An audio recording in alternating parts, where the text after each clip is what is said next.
Hola, primero agradecer el espacio, agradecerles a ustedes de estar acá. Es como un orgullo para nosotros poder hacer este tipo de divulgación y de poder estar aquí presente con ustedes. Así que, bueno, ya me presentaron. Lo que sí me gustaría comentarles es que aquí en las diapositivas, ¿no es cierto?, hay hartos nombres de mis estudiantes. A mí me gustaría darles este espacio para reconocer el trabajo que ellos hacen con nosotros. En general, en la academia, nosotros nos movemos con los estudiantes. Y por lo tanto, me gustaría darle el espacio, ¿no es cierto?, para mis estudiantes de Geofísica, Geología y del Magíster de la Universidad de Concepción, en Geofísica, que fueron y que son parte de este trabajo y que aportan de una manera súper buena y súper concisa para poder generar este conocimiento, ¿ya? Así que, partiendo por eso. Ahora, una pequeña introducción del por qué es necesario esto y por qué a mí me gusta hacerlo, que son varias cosas, ¿no es cierto? Si vemos, por ejemplo, la imagen que está a su izquierda, lo primero que podemos ver es que tenemos toda esta parte del océano, ¿no es cierto?, donde se juntan estas dos placas, y todo lo que ocurre debajo como con demasiadas interrogantes. O sea, no sabemos muchas de las cosas que ocurren ahí, suponemos varias de ellas, inferimos otras, pero necesitamos un montón de conocimiento porque, como ustedes pueden ver en la imagen, todo esto hay tantos procesos que ocurren que uno de ellos es súper específico a lo que yo me dedico, ¿ya? En la imagen de la derecha también pueden mirar que nosotros tenemos varios segmentos. Vamos a llamarle segmentos a estos como circulitos rojos por una parte, digamos, o a estas líneas que están entre estas líneas horizontales que están entre medio de estas líneas verticales, ¿ya? Estos segmentos sísmicos es donde ocurren estos terremotos recurrentemente que muchos de ellos, los más grandes, también son debajo del agua y generan tsunami, ¿ya? Esa es como una motivación bien grande. ¿Y por qué nos interesa todo esto? ¿Y por qué necesitamos reconstruir el pasado para ir en pos del futuro, por supuesto? ¿Pero por qué? Si ustedes se fijan, por ejemplo, en el segmento de más abajo, que es el de 1960, vamos a tener terremotos repetitivos, ¿no es cierto? Uno puede mirar que cada cierto tiempo hay un terremoto grande que genera un tsunami, o le vamos a llamar tsunami génico, ¿sí? Y cada cierto tiempo, lo único que sabemos es que ocurre dentro de ahí. Bueno, salvo el 60, que es bastante más estudiado, por supuesto, los más modernos, ¿sí?, los más recientes. Pero los del pasado no sabemos. ¿Se parecerán al del 60? ¿Serán más grandes? ¿Serán más chicos? ¿Habrán roto en el mismo lugar? Y esas son como las interrogantes que uno se empieza a tener. ¿Por qué? Porque si queremos prepararnos para el futuro, con la instrumentación que tenemos ahora y con las técnicas modernas que tenemos ahora, no sacamos nada no conocer el pasado. Porque gracias a lo que yo les voy a mostrar un poquitito más adelante, nos podemos dar cuenta que en realidad es súper diferente. Cada terremoto tiene su propia firma, ¿sí? Entonces no podemos quedarnos sentados diciendo, ¿ya ocurrió? Ya sé lo que va a pasar. Sino que efectivamente todo esto es súper diferente. Así que lo primero, para poder hablar el mismo lenguaje, es súper chiquitito, pero es una pequeña muestra de cómo se producen, ¿ya? Entonces, cuando tenemos en la imagen de la izquierda, ¿sí?, cuando tenemos un ciclo como este que tenemos de subducción, donde la placa que estaba en la flechita, que es lo oceánico, se mete debajo de la placa continental, que es donde vivimos nosotros, ¿sí? Esto ocurre aquí en Chile, más o menos entre 80 y 100 kilómetros fuera de la costa. Se juntan estas placas y empieza a empujar. Entonces, imagínense que ustedes están empujando como una pared, ¿sí?, que sería esto. Están empujando y, por lo tanto, estos trocitos rojos es donde hay más fricción, donde hay más presión. O sea, si yo empujo una pared aquí, ¿no es cierto?, ahí sería lo más rojo, porque a los lados no sufre como sufre donde hay más fricción, ¿sí?, donde está la presión puesta. Y a medida que sigue bajando la placa, se vuelve más rojito. Y en un punto, así como si nosotros estuviéramos empujando, quizás no una pared, un papel, en algún punto nosotros vamos a terminar pasando la mano, ¿no es cierto? Y eso es cuando se produce el terremoto, ¿sí? Entonces, esta placa baja. Perdón, necesito mis dos manos. Esta placa baja, y esta otra en algún punto va a colapsar y va a hacer ¡pum! Ese es lo que genera esa deformación, ¿no es cierto?, en el continente, o en realidad en toda la corteza. Y esta deformación, ahora pasamos a la imagen de la derecha, ¿no es cierto?, que está empujando, ya pasamos la parte de la subducción, aquí ya ocurrió el terremoto, ¿sí? Empuja hacia arriba se deforma toda la parte de la corteza y esa deformación traspasa, se transmite por la columna de agua, levantándola. Y eso es lo que sería la generación del tsunami. ¿Ya? ¿Sí? Todo esto es para poder decirles por qué hacemos esto. ¿Sí? Para tener la base de poder conversar con un mismo lenguaje. Cuando se produce esta deformación que yo les digo que es esto como rojito que se ve en la figura de la izquierda y la figura de la derecha, no la flecha por supuesto, esas marcas quedan. Se levanta, por ejemplo, no sé si ustedes vieron imágenes del 2010, del 2011, del 2014, del 2015, del 2016, un montón de terremotos con tsunami que han ocurrido en los últimos 15 años, ¿no es cierto? De repente veíamos en las playas o en un puerto, así como que solamente estaban los barcos, como que el agua se había ido hacia abajo. Que en realidad lo que uno dice es que la tierra subió, ¿no es cierto? Entonces el agua quedó más abajo, la línea de costa se corrió. Y esto entonces generan registros de deformación particularmente.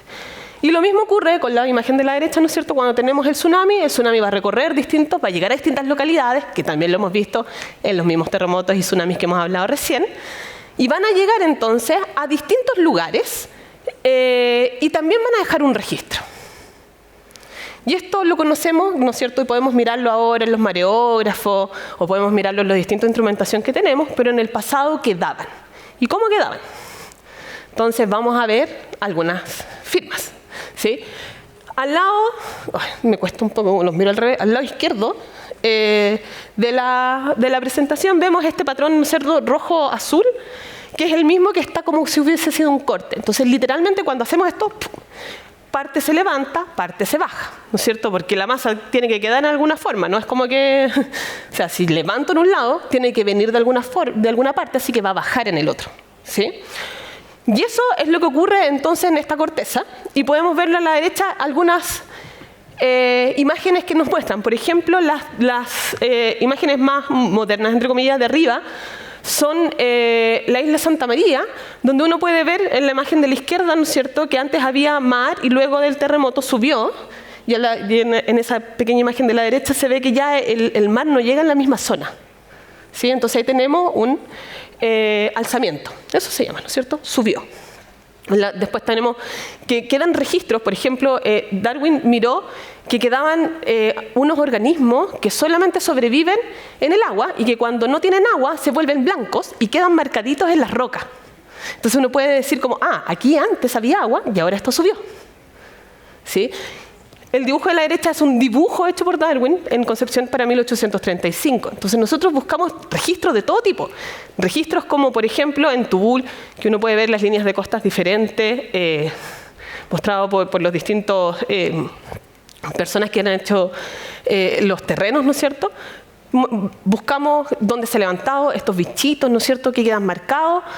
Pero también nos sirve, por ejemplo, lo que hizo Darwin o lo que hicieron los terremotos más antiguos, por ejemplo, los sacerdotes, que eran los que escribían en ese tiempo, de enviarle toda la información a los vicerreinatos. No sé, el tanto de 1835, la tierra se movió, el mar, en esas como escritos que tenían que eran como bien poéticos, ¿no es cierto? Subió el mar y entonces todo eso nos da información. En términos de tsunami es lo mismo, ¿no es cierto? Lo que les comentaba, por ejemplo, en el lado izquierdo lo que ocurrió para el terremoto de 1835, en la parte superior. Él es un historiador, Stuart es un historiador que trabajamos juntos. Cada puntito rojo es algo que se sacó de algún texto. Entonces se puede reconstruir la inundación de esa época, con el mapa de esa época. Entonces nosotros más o menos podemos tener eso para decir, bueno, si sabemos lo que ocurrió en el pasado, ¿no es cierto?, o la foto que está ahí de Arica en 1868, que fue la destrucción que quedó solamente una palmera arriba, tenemos estos registros, pero también tenemos paleoregistros que son como los que se ven a la derecha. La figura de arriba lo que muestra es una ola, y es una ola que lleva mucho sedimento. Las olas de tsunami mueven toda la columna de agua, entonces arrastran hasta lo que está muy abajo. ¿Sí? Y entonces nosotros después podemos hacer hoyitos, así como 1 kilómetro, por ejemplo, fuera de costa, y podemos mirar que hay suelo orgánico y luego arena. Y uno dice, ¿pero cómo la arena va a haber llegado acá? Bueno, gracias a estas técnicas modernas podemos saber, por ejemplo, de cuándo es esa arena y podemos saber si corresponde a un tsunami o si corresponde a una marejada o a algún otro evento de marea o lo que sea. ¿Sí? Entonces podemos ir reconstruyendo e ir haciendo. Ahora, ¿cuál es la técnica moderna que usamos nosotros? Un ejemplo particular es el segmento sísmico del Maule, ¿ya? Nosotros tenemos de la historia, tenemos 5 terremotos, que el 2010, 1751, 1835, 47 creo que, 1570, ¿sí? Pero no tenemos registro de todos ellos, tenemos solamente registro de los 3 más recientes, ¿sí? Entonces, ¿qué es lo que hacemos? Tenemos registros de deformación, registros de tsunami, y además tenemos lo que usamos nosotros que se llama la aproximación del árbol lógico, que entonces construimos un montón de distintos terremotos y vamos probándolo. ¿Pero qué es lo que tenemos en cuenta? Tenemos en cuenta, por ejemplo, que este terremoto, para un mismo segmento, podría ocurrir ahí, o podría haber ocurrido más abajo, o podría haber ocurrido más al norte, más profundo, más somero, ¿sí? Más superficial. Pero también estos parchecitos que yo les comentaba, así que se ponían rojo, estará en ese lugar, estará en este lugar, estará en ese lugar. ¿Habrá más de uno? Como todo eso nos dice como, pucha, ¿cómo podemos saberlo? ¿De dónde? ¿Cómo podemos reconstruir todo eso? Entonces lo que nosotros hacemos es decir, ok, tenemos magnitud, tenemos los límites son norte-sur, ¿no es cierto? Tenemos si es profundo o es más superficial, y dónde ponemos estos parches. Y generamos miles, cientos de miles de modelos iguales, o sea, no iguales, con distintos sectores para el mismo terremoto, y con esos modelos los vamos comparando con los registros, ¿sí? Entonces, por ejemplo, en el caso, no sé, pues de 1835 hicimos alrededor de como 100.000 modelos distintos de estos como se ven en la figura de lo más a la derecha, y luego generamos la deformación de ese terremoto, generamos el tsunami de ese terremoto y lo comparamos con los registros que tenemos. Como lo que aparece a la derecha, ¿ven? Esos como triangulitos, igual sean chiquititos, pero esos triangulitos. Entonces esos son como, la parte roja debería de coincidir con un triangulito rojo, y la parte azul, que es la parte que baja del terremoto, ¿sí? Debería de coincidir con los triangulitos al revés azules, ¿sí? Muchos de ellos, de hecho, así como el 80% no coincide, o sea, genera un terremoto que no va a explicar esas observaciones. Sin embargo, unos pocos pasan. Y con esos pocos nosotros hacemos una estadística para saber cómo sería lo más probable, ¿ya? Y gracias a eso nosotros podemos, por ejemplo, reconstruir este segmento sísmico del Maule, donde tenemos los terremotos de 1751, de 1835 y del 2010. El 2010 nosotros decimos, sí, es moderno, tenemos harto registro, pero nos sirve para validar, para mostrar que efectivamente la técnica sirve, ¿sí? Entonces tenemos estos registros, esta reconstrucción, y podemos ver hartas cosas de acá. O sea, hay varias incertidumbres que van saliendo, pero también algunas respuestas. Perdón. Por ejemplo, si ustedes se fijan, alrededor de los 36 grados, los 3 terremotos rompieron. Entonces quizás podríamos decir que es una zona que, independiente de dónde sea, más al norte, más al sur, más profundo, más somero, esa zona va a romper. Sin embargo, por ejemplo, no podemos decir que 1835 fue el precesor del 2010, que fue justo el anterior. Porque si ustedes se fijan, lo único que coincide es la zona que rompió cerca de los 36 grados, nada más. Entonces, ¿cuál fue el terremoto que es similar al 2010 para poder cumplir con este ciclo sísmico? Bueno, claramente no fue 1751, no fue 1835. O sea, quiere decir que, por ejemplo, lo que rompió más al norte fue acumulado por mucho más tiempo que estos 250 años. ¿Sí? No fue que fue solamente hace 100 años. Y todo eso nos indica que tendremos que esperar quizás cuántos años más para que la parte norte rompa. O sea, necesitamos poder reconstruir más atrás. Necesitamos poder tener más información, ¿no es cierto? Porque si nosotros reconstruimos todo esto del pasado, podemos saber efectivamente y dar base de datos, evitar sesgo en las técnicas más modernas como lo que estamos acá pensando. Machine Learning, inteligencia artificial, ¿no es cierto? Que es como lo que convoca este congreso. Entonces, solo para terminar, ¿Por qué queremos conocer y para dónde vamos? Es un ejemplo. Nosotros, ¿se imaginan las personas que escribían, así como el sacerdote que escribió todo, que gracias a su registro íbamos a poder reconstruir el terremoto?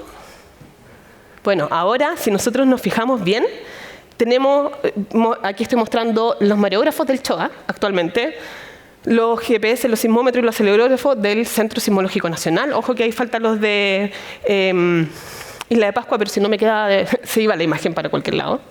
Pero tenemos un montón de datos. Por lo tanto, podemos generar estas técnicas modernas para poder entender cómo ir hacia el futuro y, sobre todo, conociendo qué es lo que ha ocurrido en el pasado. ¿Sí? Porque si no tenemos información, iríamos a palo ciego. No sacamos nada con tratar de meter un montón de datos, tratar de manipular esos datos si no sabemos hacia dónde queremos ir. ¿Sí? ¿Qué es lo que ha ocurrido? En el de la derecha es un ejemplo del por qué esto es importante. No sé si ustedes se acuerdan, pero nosotros justo antes del 2010 esperábamos en realidad el terremoto del norte, porque había un gap sísmico. Decíamos, no, si es que tiene que haber un terremoto, porque el último fue en 1877 y nos ha roto, así que hay un montón de energía, no, que tenemos que estar preparados para esto, Quique, ¿sí? Puerto, Arica, etcétera, todas las comunidades del norte. Sin embargo, el 2014 solo rompió la porción donde se ve ese como círculo negro, donde está ese 2. Que era una porción chiquitita de todo ese segmento. Entonces, ¿qué nos dicen los datos? Por un lado, esa negro nos dice que era un sector donde que había harto fricción, así que podía romper, pero también nos decía que o estaba solo o podía romper con el de abajo, que era lo que esperábamos. Pero solo rompió el de arriba. Entonces, eso nos lleva a las preguntas del por qué. ¿Habrá habido algo así en el pasado? ¿Sí? Como para darnos algún tipo de indicación. Gracias.